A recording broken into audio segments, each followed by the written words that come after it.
Feliz día para todos. Mi nombre es Carolina Ortiz, soy gastroenteróloga pediatra. Quiero agradecer al doctor Jorge Martínez por la invitación a participar nuevamente en el curso de actualización de pediatría. Un honor muy grande ser tomada en cuenta. Muchas gracias y a ustedes por estar conectados el día de hoy. Hoy vamos a hablar un poquito acerca de dolor abdominal crónico en pediatría, que es una de los talones de Aquiles. Es un desafío muy grande para el pediatra y para el gastroenterólogo, porque usualmente el paciente que llega con dolor abdominal crónico ya fue a otras consultas, ya tomó muchos medicamentos, o sea, usualmente es un paciente difícil que no es su primera consulta y que está esperanzado en que nosotros resolvamos su problema. Entonces vamos a tratar de abordar a ese paciente un poquito complicado que nos llega en el día a día. Por definición, vamos a decir que esta definición tiene muchísimo tiempo ya de existir, ustedes la conocen, y hablamos de dolor abdominal crónico como aquel dolor que está localizado en el abdomen, que tiene una intensidad suficiente como para interrumpir las actividades del niño y que se presenta muy frecuentemente. Hablamos de 3 o más episodios en los últimos 3 meses y por definición lo usamos en niños mayores de 4 años. Muchas veces no llegamos a llenar este criterio como tal intensamente porque a veces el dolor abdominal crónico estamos hablando de que se presenta de forma diaria, o sea, no con tan poca frecuencia, pero que se presenta por un tiempo más corto, que les digo yo, mes y medio. Y para ese niño ya nosotros lo tenemos que estudiar como un dolor abdominal que viene de mucho tiempo atrás. Cuando hablamos de este tipo de dolor, casi siempre lo definimos como funcional y orgánico, o un paciente que no tiene una causa de un dolor definido. En este estudio de prevalencia muy amplio que se hizo, es uno de los más amplios, aunque es un poquito ya que lleva ya sus años, del 2013. Aquí estudiaron 16,000 pacientes entre los 3 y los 17 años y evaluaron diferentes tipos de síntomas, diferentes cuadros de dolor, y lo que encontraron fue que el 90% de estos pacientes tenían un dolor de tipo funcional y solamente en un 10% de estos pacientes se encontraron características que orientaban a organicidad. Sin embargo, nosotros como médicos, como pediatras, tenemos que saber encontrar ese 10% porque puede pasar que encasillemos todo como un dolor abdominal funcional y el niño pase mucho tiempo padeciendo y sin diagnóstico. Ya han hablado y hemos hablado en otras oportunidades acerca de los trastornos digestivos funcionales en pediatría y básicamente aquí hablamos de aquellos trastornos en que no tienen una causa orgánica como tal, no tienen una causa anatómica definida y que gracias a un grupo de expertos que se reunieron por primera vez en Roma y han desarrollado criterios para que nosotros podamos definirlos. Los criterios de Roma 4 son los que estamos utilizando actualmente y ya salimos de decir trastornos digestivos funcionales, ahora los llamamos trastornos del eje microbiota cerebro-intestino, pero mientras no se publiquen los criterios de Roma 5, vamos a seguir utilizando estos ya próximamente, primero Dios, para el año entrante. Entonces, cuando hablamos de dolor, podemos enfocarnos en los trastornos de dolor abdominal funcional. Y eso los han dividido en dispepsia funcional, síndrome de intestino irritable, migraña abdominal y el dolor abdominal funcional como tal. La fisiopatología de estos trastornos del eje microbiota cerebro, pues es bastante variada, no es una fisiopatología como tal, sino que es multifactorial. Ahí están involucrados factores como inmadurez gastrointestinal, la permeabilidad intestinal, la hipersensibilidad visceral, una motilidad intestinal anormal. Puede estar involucrado también un sobrecrecimiento bacteriano, alteraciones del eje microbiota intestino-cerebro y, por supuesto, factores psicosociales. Todo esto se integra de una forma que altera este eje y que puede dar todas estas manifestaciones clínicas que antes le buscábamos una causa como en alguno de estos factores, pero hemos visto que si modificamos uno de estos factores puede ser que no se modifique todo el cuadro clínico. Tenemos que manejarlos todos de la mano para poder entender esta patología. Como no tiene una fisiopatología clara y específica, es bastante difícil que nosotros podamos explicarle esto a los padres. Gracias a la tecnología, pues los padres actualmente están más involucrados en el Internet, han leído más sobre microbiota y entienden también esto de los ejes. Así que cuando los padres se involucran en entender el proceso fisiopatológico de esos trastornos funcionales, es más fácil que el paciente tenga una mejoría. Hablando directamente del trastorno de dolor abdominal funcional, perdón, podemos decir entonces que esta es la clasificación actual.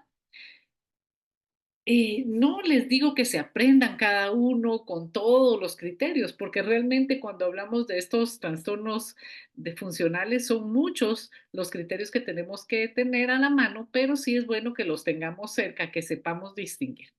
La dispepsia funcional, por ejemplo, es esa molestia que no se define tanto como un dolor agudo, sino como una molestia, una sensación de malestar a nivel del epigástrico. Casi siempre es postprandial, se asocia o no a náuseas y vómitos, se asocia mucho a saciedad y plenitud. Es un dolor supraumbilical, no mejora con la defecación, o sea, no se altera ni mejora ni empeora y no hay evidencia de organicidad. La migraña abdominal es un cuadro mucho más intenso, por lo menos tiene que tener 2 episodios paroxísticos, son bastante intensos de inicio súbito. En los últimos 2 meses, la variación en el tiempo de los síntomas es bastante grande, pero tenemos que decir que por lo menos tiene que durar 2 horas a varios días de duración. Hay ausencia de anomalías metabólicas, gastrointestinales, estructurales o bioquímicas a nivel del sistema nervioso central, pero sí tiene que tener algunas características que nos hacen llegar al diagnóstico. Por ejemplo, presencia de cefalea, de fotofobia durante los episodios.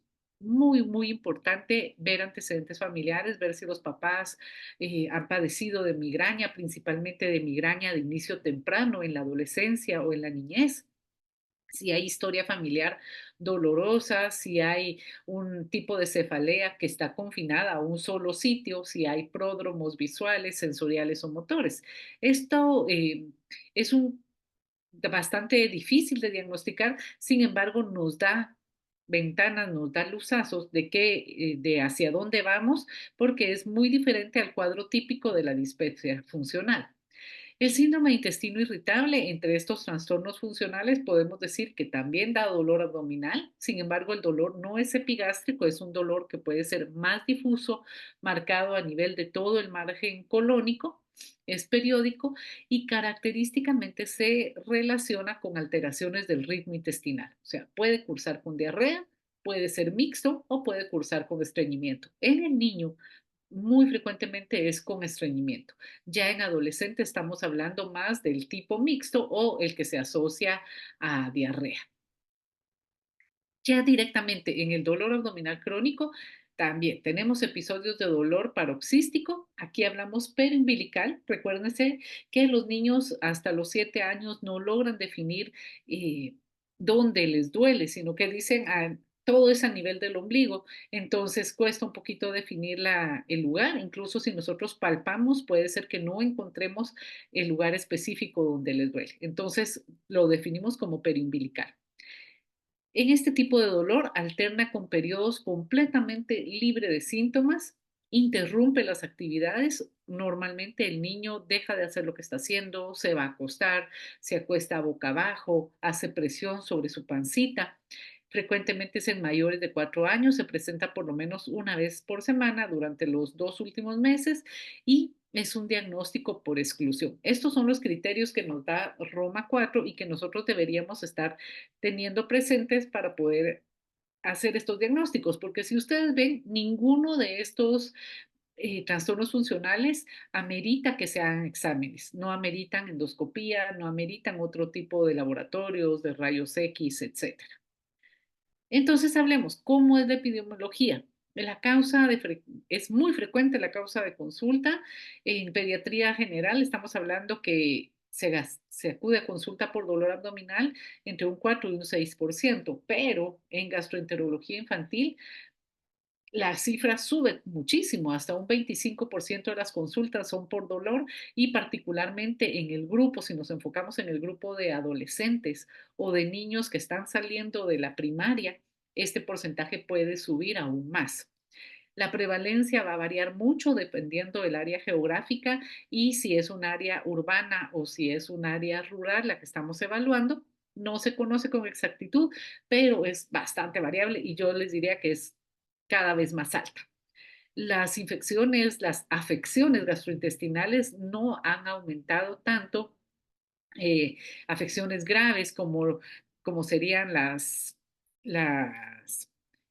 ay, Dios mío, las inflamaciones crónicas a nivel intestinal no han aumentado su incidencia. Lo que ha aumentado es los pacientes tienen un modo de vida que puede afectar todos estos síntomas. Han afectado el estrés, el hecho de que ya no comen en casa, de que tienen mayor predominio de alimentación rica en carbohidratos, ya no comen frutas, ya no comen vegetales, todo eso ha hecho que estos cuadros de dolor se hagan más y más prevalentes, aunque todo lo que se llama infección, inflamación a nivel gastrointestinal no haya aumentado considerablemente.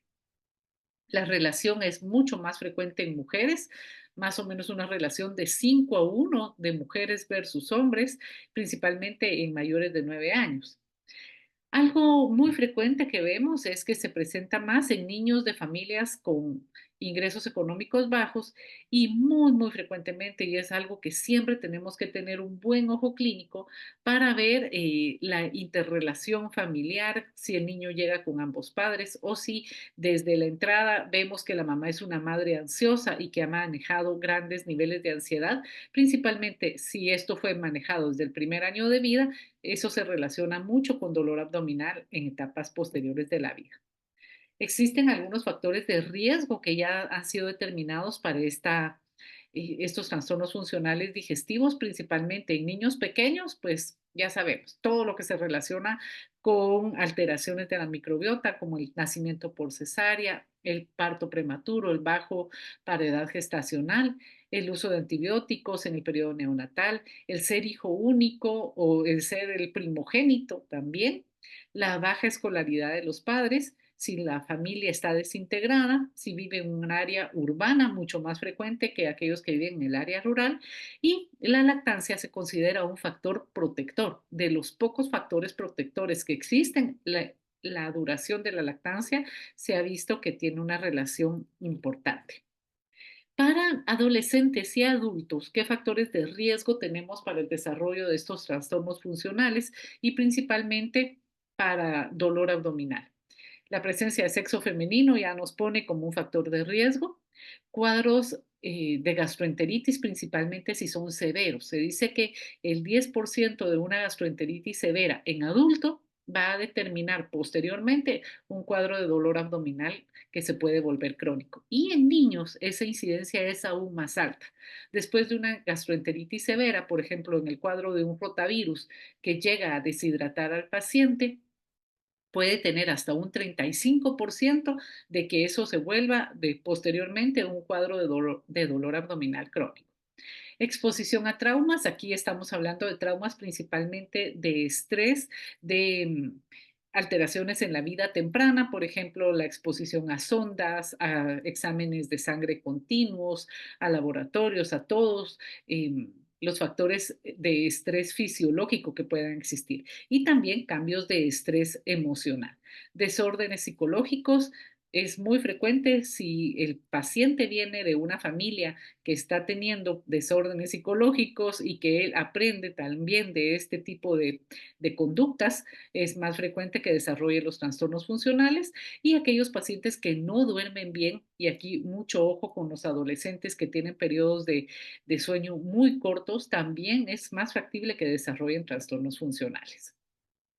Recalcando la historia de la familiar, es importante que nosotros tengamos ojo clínico porque no es fácil que si estamos conociendo un paciente donde no tenemos una relación de confianza todavía, los padres nos lleguen a contar ciertas cosas. Entonces tenemos que tener mucho mucho ojo y tenemos que ver cómo es la interrelación, cómo este niño se relaciona con la mamá durante la consulta, si la madre le permite que hable o solamente ella es la que habla, si se pelean en la consulta, porque hasta eso hemos visto. Entonces, alto estrés psicológico en los padres, mucho nivel de hostilidad principalmente en la madre, más eventos negativos, altos niveles de ansiedad, principalmente también en la madre, enfermedad durante el embarazo, depresión postparto o aquellos pacientes que pospandemia quedaron con mucha tendencia a ser hipocondríacos, también hace que haya mayor tendencia a estos trastornos funcionales.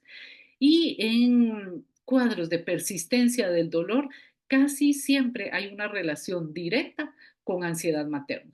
Entonces, algunas veces tenemos que tratar al grupo familiar o por lo menos tratar a la madre y al niño y no solamente al paciente. Ahora vámonos directamente. ¿Qué es lo que para nosotros es lo más importante cuando queremos hacer el diagnóstico de un dolor abdominal funcional o de un dolor abdominal crónico? En primer lugar, es tener un buen interrogatorio. Si ya dijimos que no vamos a usar para los diagnósticos funcionales todas las pruebas terapéuticas de laboratorio o de rayos X, entonces lo que tenemos que saber es exactamente qué está pasando, que nos cuenten bien el cuadro clínico. Entonces vamos a saber cuál es el tiempo de evolución, si el dolor es nocturno, porque esto sugiere una causa orgánica. El niño que tiene un dolor funcional difícilmente se va a despertar en la madrugada llorando por dolor. La localización, si es funcional, casi siempre va a ser periumbilical o va a tener una localización difusa. Si es un dolor orgánico, generalmente el niño la va a lograr definir, por ejemplo, en una colecistitis crónica calculosa, posiblemente va a definir exactamente dónde le duele o va a definir también un dolor colónico. Si se irradia, si hay irradiación a miembros, a brazos o espalda, posiblemente tiene mayor probabilidad de ser de un dolor de tipo orgánico. Las características del dolor, ahora los niños saben describir muy bien desde edades muy tempranas cómo es su dolor, si es intermitente, si es persistente. El dolor que es continuo, que no se alivia, que pasa más horas con él, casi siempre se relaciona con una causa orgánica que el funcional, que muchas veces tienen periodos asintomáticos completamente. Si tienes relación con las comidas, si es quemante, pulsátil, sordo, los niños pueden usar su propio lenguaje y pueden decir, definir con otras palabras, pero siempre nosotros tenemos que tratar de interpretar qué es lo que el niño está diciendo. Si impide la actividad, si lo manda a acostarse y por supuesto si hay algún tipo de posición antálgica o qué situaciones hacen que el niño sea aliviado. Por ejemplo, si el niño se alivia solo cuando la mamá le hace un masaje en la pancita o utiliza algún tipo de aceite, que ahora está muy de moda entre las madres utilizar aceites esenciales o cosas naturales y con eso hace un masajito y el niño se alivia, pues nos vamos siguiendo por un diagnóstico funcional, pero si eso no causa ninguna mejoría, vamos pensando en algo orgánico. La parte más importante de la charla es determinar cuáles serían los síntomas y signos de alarma, porque de aquí vamos a determinar si este diagnóstico es funcional y nos podemos ir más lento tratando de buscar otras medidas y poder tomarnos nuestro tiempo en explicar toda esta condición que es algo que va a llevar tiempo para que el paciente mejore, o si vamos a tener que tomar medidas y ver qué otros exámenes, qué otras cosas hacemos para hacer el diagnóstico. Entonces, signos y síntomas de alarma. Si el dolor es localizado lejos de la zona periumbilical, si se irradia a miembros o a espalda, si hay cambios en el ritmo o en la calidad de deposiciones, o sea, si hay diarrea, si hay estreñimiento que antes no había. Obviamente, si hay hemorragia gastrointestinal, ya ni siquiera tenemos lugar a dudas, tenemos un diagnóstico orgánico. Si hay vómitos o si hay disfagia, todos los síntomas a nivel de esófago, la disfagia, la pirosis, la sensación de que de un bolo de aire a nivel del esófago o de atoramiento de la comida es muy característico de problemas orgánicos. Por supuesto, el dolor de presentación nocturna, como les comentaba, es casi patognomónico de un dolor orgánico.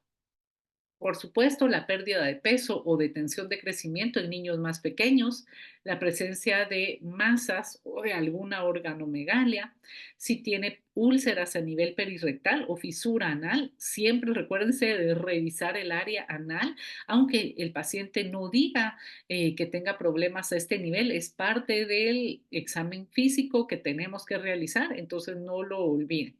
Si presenta algún tipo de rash, artritis, artralgias y obviamente evaluar la historia familiar. Si la madre padece de síntomas parecidos, si, por ejemplo, hay antecedentes de enfermedad celíaca o de intolerancias alimenticias en la familia, pues tenemos que saberlo. Y obviamente enfermedades subyacentes como el inmunocompromiso, si el paciente lo padece, pues nos vamos más hacia una enfermedad que hacia algo funcional.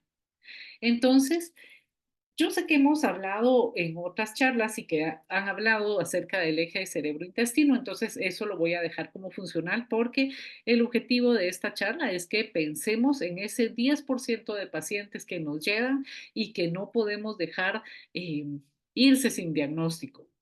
La lista de dolor abdominal orgánico es extensa. Realmente podemos tener esta lista aquí, no es nada, puede ser muchísimo más larga. Sin embargo, hay unas patologías que son mucho más frecuentes. Las patologías graves a nivel del dolor orgánico, como la enfermedad de Crohn, la colitis ulcerosa, etcétera, tienen características muy específicas que muy difícilmente se nos van a pasar por alto. Pero hay otras que son más frecuentes, son más la predominancia es más en toda la población, o sea, no en grupos específicos y que tiene síntomas más difusos, entonces que hay que ser más acucioso en lograrlos encontrar. Les busqué las enfermedades que yo veo en el consultorio y que están descritas, que son más frecuentes para este 10% de causas en niños y adolescentes con dolor abdominal crónico de causa orgánica. Cuando estamos sospechando algo orgánico, ya pasamos a hacer laboratorios, entonces los principales que hacemos es una hematología, vemos cómo está el hemograma, si está alterado, si hay anemia, si hay trombocitosis, ya buscamos marcadores de enfermedad inflamatoria, como la velocidad de sedimentación, la PCR, la procalcitonina, vemos anomalías en sedimento urinario y en la bioquímica de la orina, presencia de sangre oculta en heces, no como un factor único. Buscamos un coproparasitoscópico para ver si hay parásitos en heces y hacemos también un examen de azúcares reductores en heces. Vamos entonces con las patologías más frecuentes. El reflujo gastroesofágico. ¿Cuándo vamos a sospechar que esa sea la causa de dolor? Porque pasa que pacientes que han padecido de reflujo gastroesofágico por alguna razón se les reactiva y presentan características no solamente de reflujo como vómitos y regurgitaciones, sino que pueden presentarse con algún tipo de dolor. Casi en el 90% de los pacientes suelen existir antecedentes de reflujo. Incluso en el primer año de vida, un reflujo que requirió tratamiento, hay que tener el antecedente, hay que preguntarlo si padeció o no de reflujo. El dolor casi siempre se limita a epigastrio, va acompañado de pirosis, de disfagia, de náuseas y obviamente de vómitos o regurgitaciones. Muy frecuentemente es de origen matutino cuando el niño está recién despertándose o lo despierta en las primeras horas de la madrugada. ¿Y por qué se desencadena este tipo de reflujo gastroesofágico en un paciente que ya estaba controlado? Puede ser por una situación de estrés que el niño no estaba viviendo y que acaba de llegar, o por cambios importantes en la dieta. Y aquí no está descrito, pero yo agregaría por la toma de medicamentos, por ejemplo, después del COVID se volvió muy de moda y tenía un poco de razón, pero se volvió de moda, por no decirlo, el uso de multivitamínicos y principalmente de zinc a altas dosis, y eso hizo que muchos pacientes que ya tenían el reflujo gastroesofágico controlado llegaran con manifestaciones clínicas de reflujo o con dolor abdominal. Logramos quitar estas vitaminas, quitamos el zinc y estos pacientes mejoran. Segunda causa, que en nuestras ciudades latinoamericanas, en el área urbana, tenemos que descartar, es la enfermedad acidopéptica asociada a Helicobacter pylori, que no la consideramos como una causa frecuente de dolor, pero en estos pacientes que tienen las banderas rojas lo tenemos que descartar. Si su niño no tiene banderas rojas, entonces no le buscamos Helicobacter, porque puede ser que lo encontremos. Recuérdense que en Latinoamérica tenemos una alta, pero altísima prevalencia, hasta un 90% de los niños en edad escolar, o sea, terminando la primaria, ya tuvieron contacto con el Helicobacter pylori, pero no a todos les va a causar enfermedad. Entonces, si no hay banderas rojas, no lo buscamos, porque si lo encontramos, la familia nos va a exigir tratamiento y posiblemente vamos a hacer más daño que beneficio. Pero si tiene banderas, hay dolor epigástrico intenso principalmente que limita mucho la actividad del niño o que lo hace llorar. Muy característicamente, si el niño se despierta de madrugada llorando por el dolor, si tiene sensación de plenitud postprandial, si hay náuseas, si eructos, vómitos, si hay alternancia de diarrea, días buenos y días de diarrea intermitente, sospechen helicobacter, principalmente si el dolor es intenso. Hay síntomas que en el adulto no se ven cuando hay enfermedad acidopéptica asociada al helicobacter, pero en niños entre más chiquitos se presenten con esta enfermedad lo vemos, que son los mareos, la pérdida de peso o la detención del crecimiento y muy frecuentemente halitosis. Recuérdense que el helicobacter es una bacteria que va a degradar la urea proveniente de las proteínas de la dieta y esta degradación em, produce gases que causan ese mal olor. Entonces, la halitosis como síntoma de manifestación clínica única es muy frecuentemente asociada a Helicobacter pylori. Otra de las cosas, pacientes que llegan con anemia refractaria, más dolor abdominal, que tienen transferrina positivo, también les tenemos que estudiar el helicobacter. Y si ya nos llegan con un coproantígeno o con un test de aliento positivo, más las características clínicas que vimos anteriormente, pues ya tenemos el diagnóstico y ahí está sugerido darles el tratamiento. Y obviamente si tenemos mucha duda, este paciente que se presenta con esas características, está indicado realizar una endoscopía. Luego hablamos de la dispepsia funcional, porque también es bastante frecuente en nuestro medio. Sigue hablándose de funcionalidad. A veces el dolor es el único síntoma, pero no es un dolor intenso. Cuando hablamos de dispepsia, casi siempre es más el malestar, que los niños lo refieren no como dolor, sino como una sensación de quemazón, sensación de saciedad temprana, de inapetencia, muchos eructos o hipo que se asocian a la alimentación y que también puede presentarse de forma intermitente. Una de las causas más frecuentes y que ustedes no van a encontrar en la literatura ni europea ni literatura de Estados Unidos son los problemas de parasitismo intestinal y específicamente a nivel de Latinoamérica tenemos que hablar de dos parásitos, Giardia y Blastocystis hominis. Sin embargo, Giardiasis se lleva las palmas, el primer lugar en dolor abdominal, porque es bastante simuladora. No todos los cuadros de yardiasis se presentan con diarrea crónica intermitente, que es lo que nosotros hemos aprendido. También hay cuadros de yardiasis que se presentan con dolor, principalmente en la zona duodenal o periumbilical en forma de crisis. Se asocia mucho con que este dolor se presente después de las comidas. Recuérdense que cuando la yardia invade las vellosidades intestinales, las cubre y eso evita que haya una buena tolerancia a la lactosa. La lactasa no puede tener contacto con la lactosa, entonces no se digiere y nos da una intolerancia transitoria a la lactosa. Entonces, siempre en estos pacientes podemos encontrar algunas características al examen físico, como distensión, meteorismo, hay historia de flatulencia, de que cuando se presentan con diarreas, estas diarreas son explosivas y que pueden acompañarse de espuma, de presencia de espuma en las heces.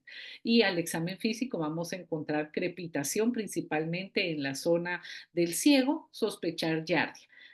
Algunas veces necesitamos exámenes seriados para poderlo encontrar en las heces. Y si ustedes no tienen acceso a estos exámenes seriados, si hay una sospecha alta, pues es mejor dar el tratamiento.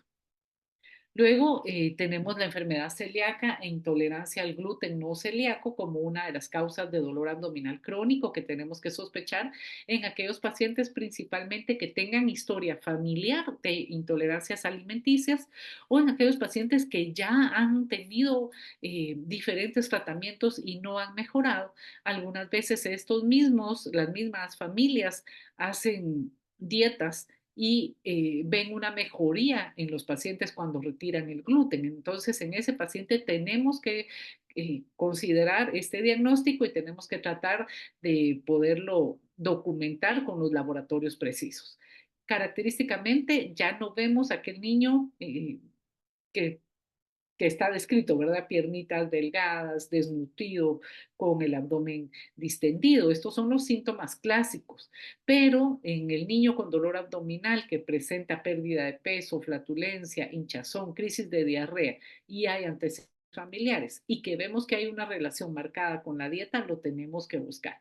Recuérdense que cuando estamos hablando de enfermedad celíaca, no siempre se asocia a diarrea.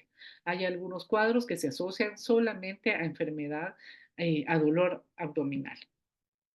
Luego, otra de las cosas muy frecuentes que vemos en nuestro medio, estamos en países latinoamericanos donde genéticamente no somos productores de lactasa hasta edades altas de la vida.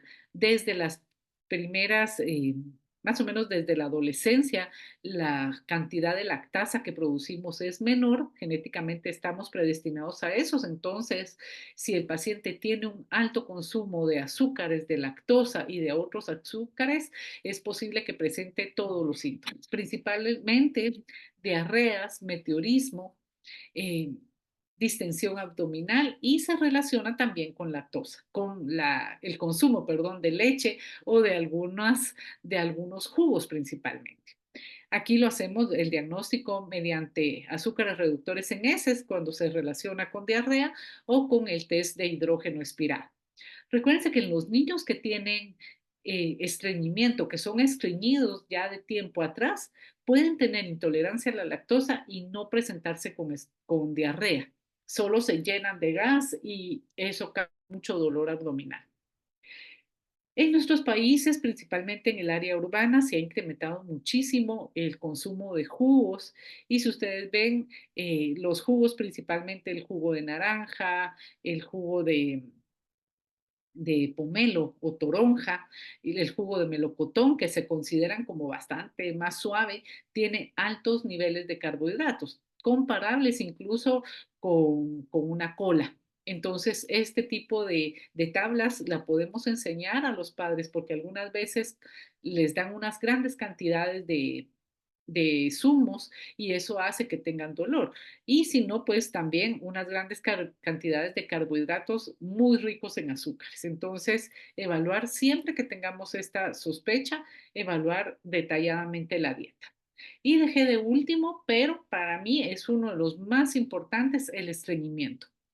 No podemos tener la evaluación de un niño con dolor abdominal, no puede estar completa sin que nos sentemos directamente a hablar con los padres y con el niño de cómo está evacuando.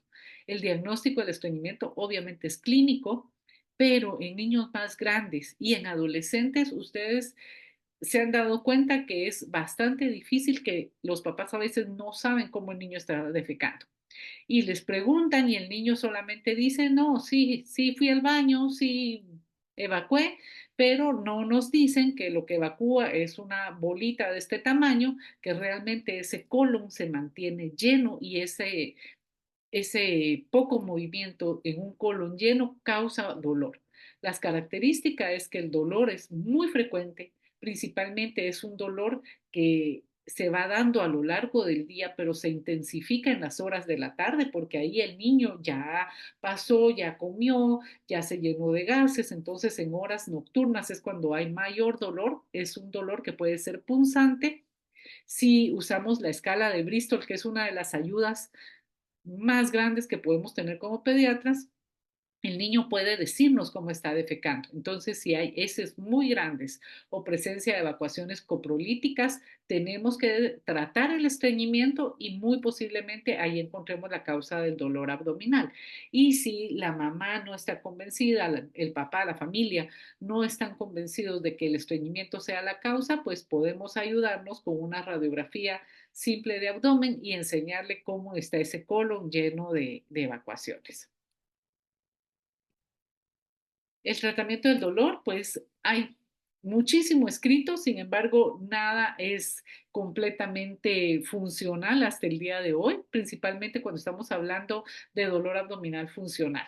Las causas orgánicas, pues cada una de las causas va a tener su tratamiento, pero para dolor abdominal crónico funcional, la dieta es muy variable. Hemos encontrado mejoría con FODMAPs, pero no es una dieta aplicable para largo tiempo y en niños que están en periodo de crecimiento tampoco la podemos utilizar por periodos prolongados. Entonces tenemos que evaluar una dieta lo más sana posible, pero sin hacer restricciones alimenticias importantes.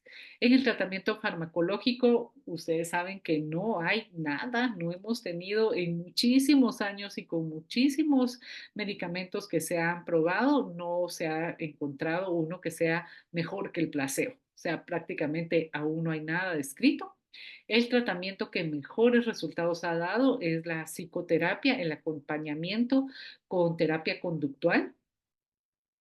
No es de un día para otro, estamos hablando un año de tratamiento, 6 sesiones, esto reduce el dolor, pero lo que más reduce el dolor es que nosotros podamos explicarnos bien, poder sentarnos con la familia, explicarles que no hay ninguna patología orgánica en este paciente y que él entienda que es una patología compleja y que posiblemente manejando bien sus emociones, este dolor va a mejorar.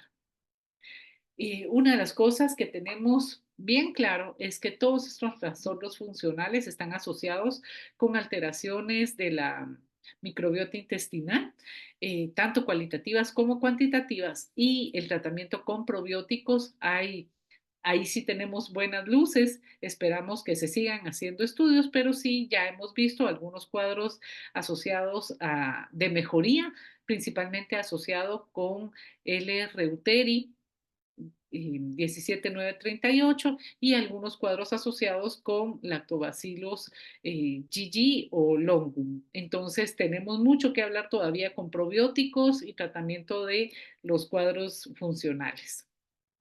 El pronóstico es bueno generalmente.